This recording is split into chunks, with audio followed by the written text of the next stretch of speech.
I mean, it's kind of cool to see students that have gone from different areas, and I think about some of the baptisms that we've had.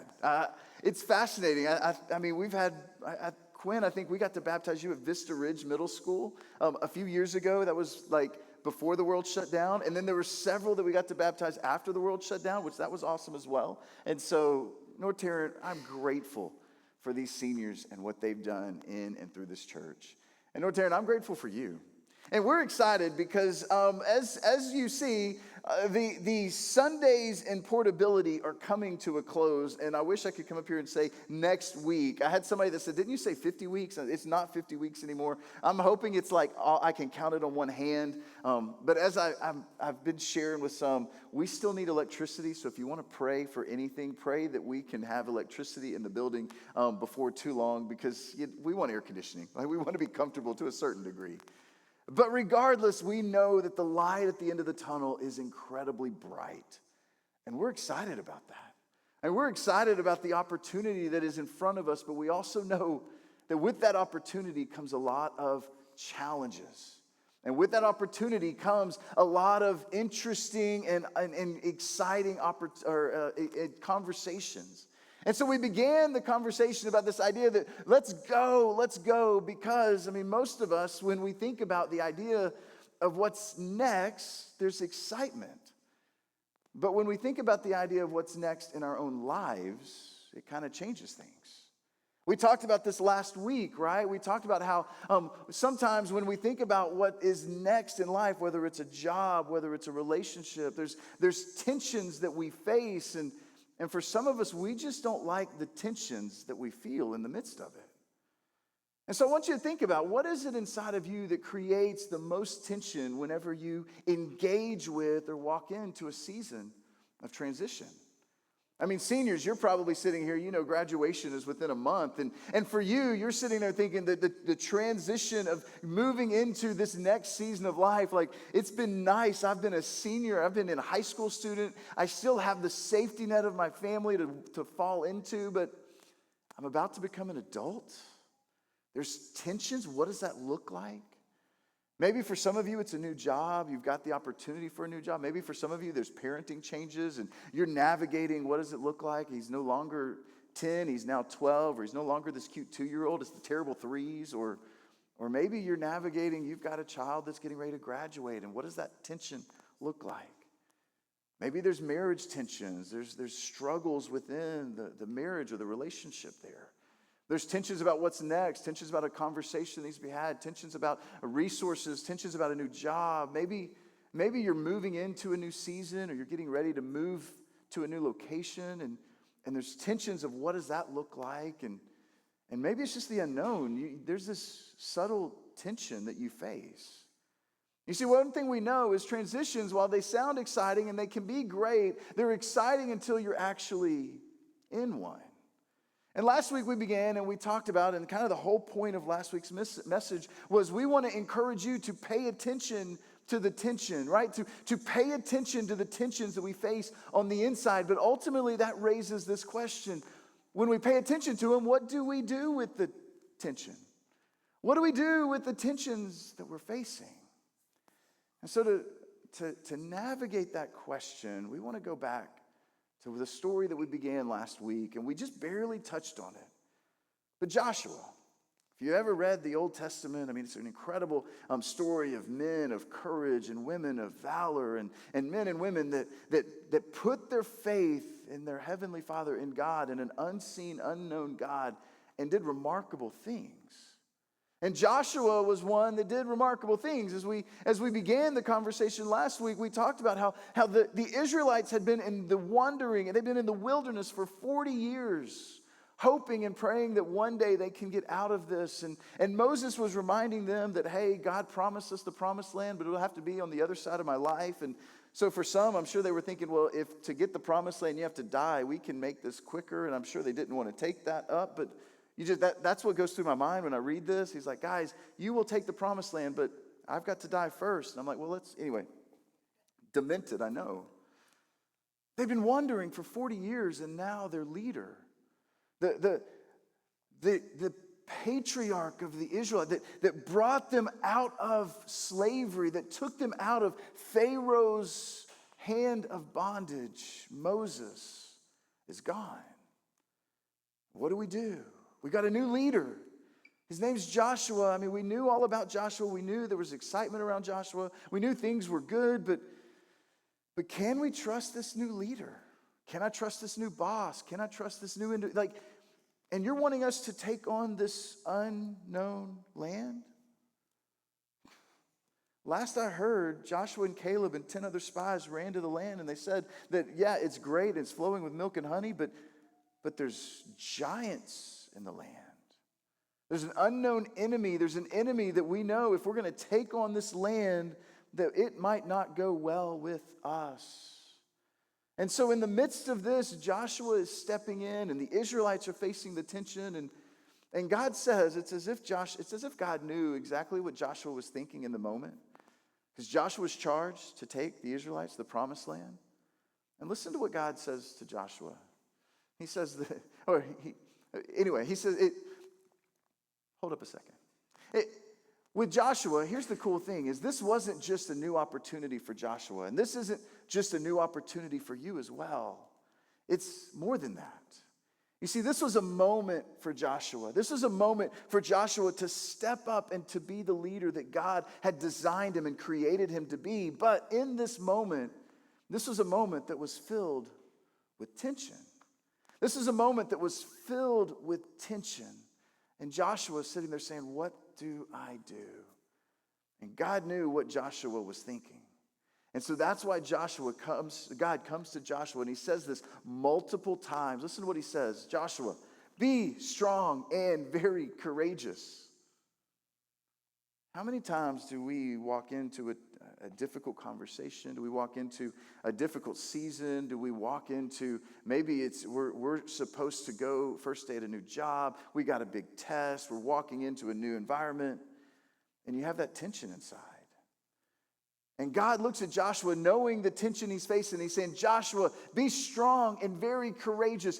Be careful to obey all the law that my servant Moses gave you. Do not turn from it to the right, or do not turn to it from the left, that you may be successful wherever you go. And then he continues on. He says, hey, listen to this. I want you to keep this book of the law always on your lips. I want you to meditate on it day and night so that you may be careful. There's that word again.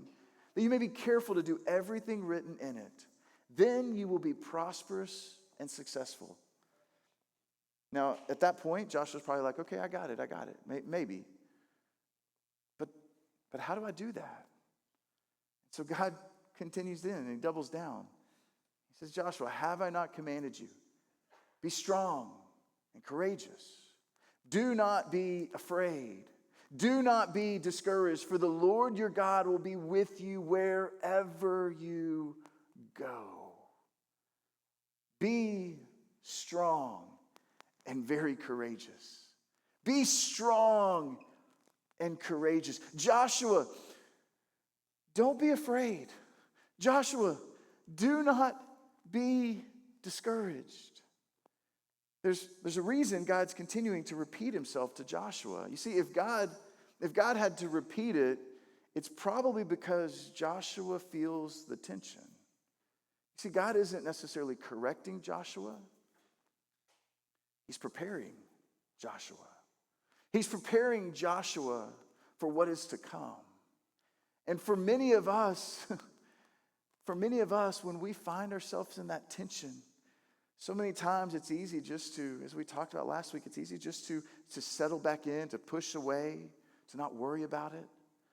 But the beautiful thing is God saw that Joshua was struggling. God saw that Joshua was facing the tension.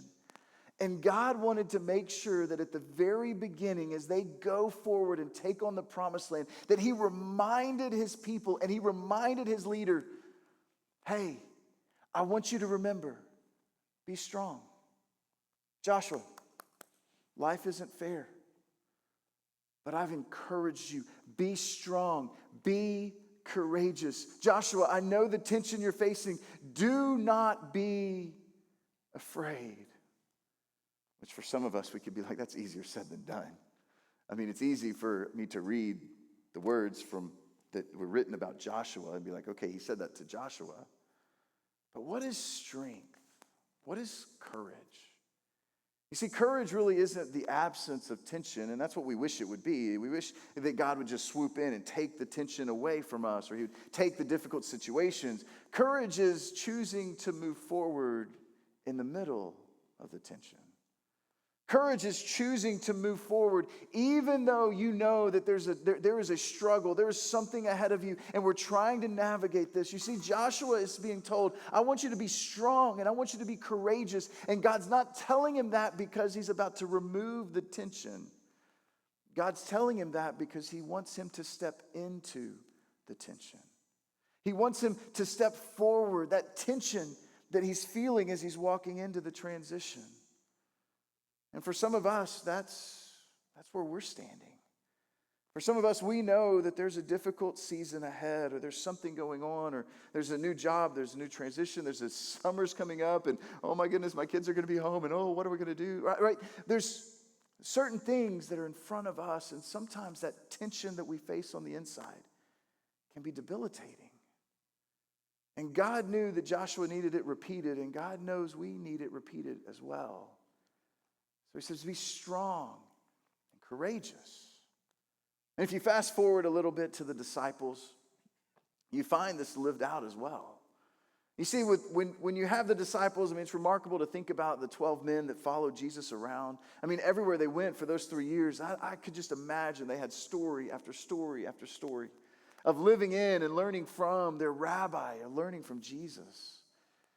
And yet, on the other side of Jesus' death and resurrection, which he told them that he would do, and he pulled it off, which emboldened them because they saw their crucified Savior. They saw their rabbi who had been killed, and then they had breakfast with him on the beach, and they continued to move forward, and they're like, this is remarkable. And then when Jesus ascended into heaven, they're sitting there thinking, what do we do now? And they were bold. They were courageous.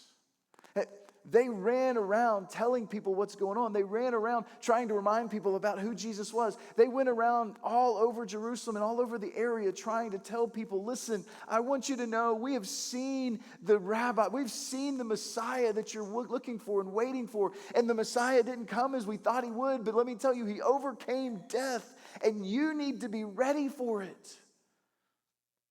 And so in Acts, the writer of Acts, which we know to be Luke, who wrote a beautiful account of the life of Jesus, and then he decides this account of Jesus, it didn't end. It continued and it grew. And so he writes this travel journal of the disciples and their journey of planting new churches and of Paul becoming a follower of Jesus and doing even more work than any of the other 11 could ever dream of doing. But in Acts chapter 4, listen to what Luke says. It says, when they saw the courage of Peter and John, these were two of Jesus' best friends. Peter was one of the inner circle. Peter was one that Jesus looked at and at one point said, hey, I'm going to give you the keys to the church. And at another point, he says, hey, get behind me, Satan. What you're saying is not okay. I mean, Peter and Jesus had this really good relationship where Peter was just kind of, he ran his mouth at whatever, and then Jesus was like, we need to put you in your place, right? And John was one of Jesus' best friends as well. In fact, John, in his account of the life of Jesus, he would even call himself the beloved. In other words, he was the favorite of Jesus according to John, but sometimes there's bias there. But when they saw the courage of Peter and John, they being those around, the outsiders there, when they saw the courage of Peter and John and they realized that they were unschooled, ordinary men, they were astonished. And they took note that these men had been with Jesus. When they saw the courage of Peter and John, they looked at him and they're like, these are unschooled individuals. They shouldn't be able to put these kind of words together. These are just ordinary guys. They've never been to the scholarly training that we Pharisees have been a part of. They're just ordinary men. And they were astonished. They were overwhelmed. They were mesmerized. Why? Because of their courage. And they took note that the courage that they had came from the fact that they had been with Jesus. That they had spent time with this Messiah. And they were mesmerized, overwhelmed. So what changed? What changed from the crazy, loony, unschooled, ordinary men that were this ragtag bunch that were following Jesus to on the other side of the resurrection? These men embraced the tension. They embraced the tension that they were facing. They understood that to follow Jesus meant it could cost them their life. They saw how Jesus was rejected. They saw how they were rejected. They saw the life of Jesus, and they saw how quickly Jesus' life ended. They saw the crucifixion. I mean, if they would crucify Jesus, am I next? There's that tension of, if I proclaim this message, if I'm bold with this, it could cost me my life. They saw the way that the followers of Jesus were ridiculed. They saw and heard of story after story, but yet they had this courage and this strength to be able to walk beyond what the world was saying, and they understood that their responsibility was to do everything they can to introduce the world, at least their slice of the world, to the story of their risen King. And knowing the tension, they embraced the tension. They embraced the inner turmoil. They embraced the struggle, and they stepped forward with strength, and they stepped forward with courage. And I want you to see this for a second. You see, courage is found when we embrace the tension. What is it that you're facing today? What is it that's got you kind of a little bit frustrated or flustered? What is the tension that you're facing right now that maybe if you could just if we've been watching Aladdin, if you could just get 3 wishes, maybe one of the wishes would be, could you take this tension away? What would it look like if you had that courage to embrace the tension and move forward in that tension, and knowing that God is with you? You see, courage that God was telling Joshua to take on, the courage that the people in Jerusalem saw in Peter and John and the other disciples, it came from the fact that they embraced that inner tension. They paid attention to the tension, and they embraced it. They didn't let it sit them down. They didn't let it sideline them. They allowed it to embolden them. So what does that mean for us? I mean, as we step into a new building, I mean, it's exciting, right? One of the tensions is we need electricity. I think I mentioned that already. If you know how to, if you've got lightning bolts with you, just if you could, don't burn the building, just maybe send electricity. Just kidding. But with the new building, there's tensions. It's exciting. But with the new building, there's going to be new systems that we're putting in place. There's new expectations that come inside of that. I mean, there's new rhythms and routines. But one of the reasons that we are so excited about the opportunity to have a home is because we absolutely believe that creating a home for the next generation and our next door neighbor it is our ticket to be able to change and engage and encourage a lost and broken world. And it's our opportunity to have a home as a launching pad for us as we go and try to be salt and light in the world everywhere we go. But one of the inner tensions that we're going to face is on a regular basis is, what does it look like for me to live out my faith in the public world? It's easy to live it out here. It's easy to live it out when you're in the midst of people that mostly you think we all look alike, act alike, think alike, we're good here. But what will it look like when we go into the world and we begin to have the opportunity to be like Peter, to be like John?